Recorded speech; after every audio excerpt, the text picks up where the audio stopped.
రాజన్న సిరిసిల్లలో జిల్లా BJP party అధ్యక్షుడు రెడ్డిపోయిన గోపి ప్రెస్ మీట్. గత 70 సంవత్సరాలుగా ఏ ప్రభుత్వం కులగణన చేయలేదు. కేంద్ర ప్రభుత్వం కులగణన మీద తీసుకున్న నిర్ణయం సంచలనం. కాంగ్రెస్ పార్టీ నాయకులు మరియు బీసీ సంఘాల తెలంగాణలో చేసిన కులగణనను ఒప్పుకోలేదు. వారి పార్టీ కార్యకర్తలై ప్రతులను చెంచేశారు. గ్రేస్ పార్టీ వ్యతిరేకించిన ఆర్టికల్ 370 మరియు వక్ఫ్ బిల్లును ఆమోదించింది.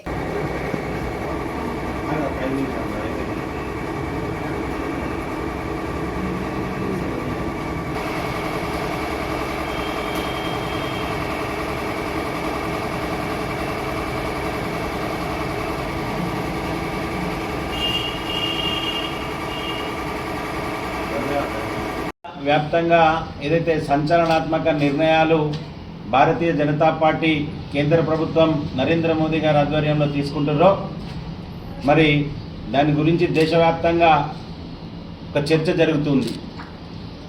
మరి ఈరోజు స్వతంత్రం వచ్చిన 75 సంవత్సరాలలో ఎవరైతే 60 సంవత్సరాలు పాలన చేసినరో వాళ్ళు ఎన్నడూ కానీ కులగణన గురించి మాట్లాడిన పాపాన పోలే. 1931లో బ్రిటిష్ ప్రభుత్వం ఆనాడు కులగణన చేసింది. మరి 1931 తర్వాత స్వతంత్రం వచ్చినాక సుమారు 60 సంవత్సరాలు పాలించిన కాంగ్రెస్ ప్రభుత్వం ఒక్కనాడు కూడా కులగణన గురించి ఆలోచన పాపన పోలేదు. చాలా సందర్భాల్లో జనగణన చేసింది, కానీ కులగణన చేయలేదు. మరి ఈరోజు ఏదైతే కేంద్ర ప్రభుత్వం సంచలనాత్మక నిర్ణయం తీసుకుందో దాన్ని తెలంగాణ రాష్ట్రంలో మేము ఈ నిర్ణయం తీసుకున్నాం కనుకనే మా బాటలో నడుస్తుందని చెప్పి కాంగ్రెస్ ప్రభుత్వం చెప్పుకుంటుంది. వారు రాహుల్ గాంధీ గారు అడిగితేనే కేంద్ర ప్రభుత్వం ఈ నిర్ణయం తీసుకుందని చెప్తుంది. ఏదైతే తెలంగాణ రాష్ట్రంలో రేవంత్ రెడ్డి సర్కారు చేసిన కులగణనను ఏ బీసీ సంఘాలు ఒప్పుకోలేదు. ప్రతి బీసీ సంఘం బీసీల యొక్క సంఖ్యను తక్కువ చేసి చూపించారు అని చెప్పి పత్రికాముఖంగా తెలియజేసిండ్రు. మీ నాయకులే బీసీ గణన ప్రతులను చింపి అవతల వారేసిండ్రు. మరి దీనికి రేవంత్ రెడ్డి ప్రభుత్వం కానీ కాంగ్రెస్ ప్రభుత్వం కానీ సమాధానం చెప్పాల్సిన అవసరం ఉన్నది. ఏదైతే మేము చెప్తేనే కేంద్ర ప్రభుత్వం ఇలాంటి నిర్ణయాలు తీసుకుంటారని చెప్పుకునే కాంగ్రెస్ పార్టీ మరి మీరు వ్యతిరేకించిన 370 జీవోను అమలు చేసింది. మరి ఏదైతే కాంగ్రెస్ ప్రభుత్వం వ్యతిరేకించిన వక్ఫ్ బోర్డు బిల్లును అమలు చేసింది. ఏదైతే ట్రిపుల్ తలాక్ విషయంలో మీరు ఏదైతే వ్యతిరేకించిన ప్రతి బిల్లును కేంద్ర ప్రభుత్వం ఆమోదిస్తూ పోయింది. మరి ఈరోజు ఏదైతే గొప్పలకు పోయి ఏదైతే మంచి నిర్ణయాన్ని ప్రజలు స్వాగతిస్తుండ్రో ఆ నిర్ణయంలో మా భాగస్వామ్యం ఉందని చెప్పుకోవడానికి ఇక్కడున్న ప్రభుత్వ పెద్దలు ప్రభుత్వ భాగస్వాములు నిర్ణయం రాగానే ప్రెస్ మీట్లు పెట్టి మేమే చేసినాం. ఏం పరిస్థితి?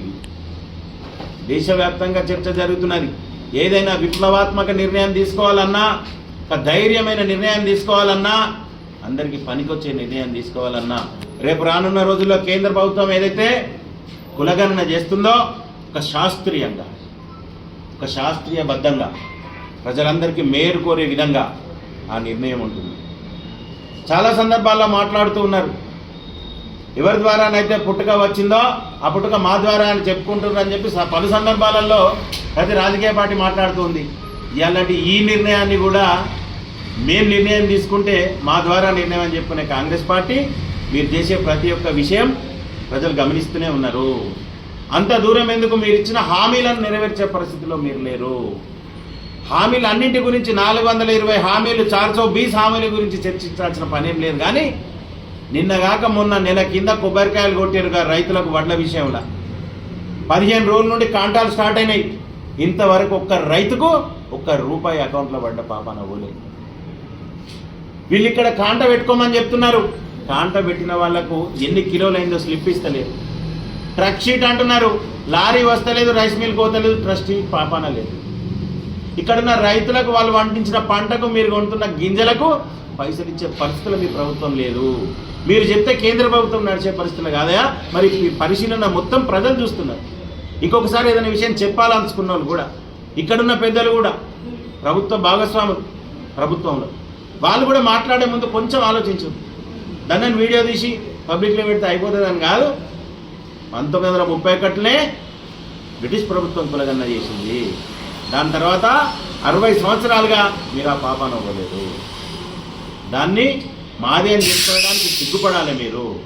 అదే రకంగా భారతీయ జనతా పార్టీ ఆధ్వర్యంలో ఈ వారం రోజుల లోపల ప్రతి ఒక్క రైట్ అకౌంట్లో ఎవరికైతే వరి ధాన్యాన్ని కొనుగోలు చేసిర్రో వాళ్ళందరి అకౌంట్లో గిట డబ్బులు జమ కానట్లయితే వారం రోజుల గడువు తర్వాత భారతీయ జనతా పార్టీ ఆధ్వర్యంలో రైతుల కోసం రోడ్డు మీదకి ఒక్కి ఒక సంఘర్షణ వాతావరణం ద్వారా ప్రభుత్వాన్ని నిలదీస్తూ రైతుల పక్షాన పోరాటం చేస్తామని పాత్రికేయుల ద్వారా తెలియజేస్తున్నాం. భారత్ మాతాకి జై.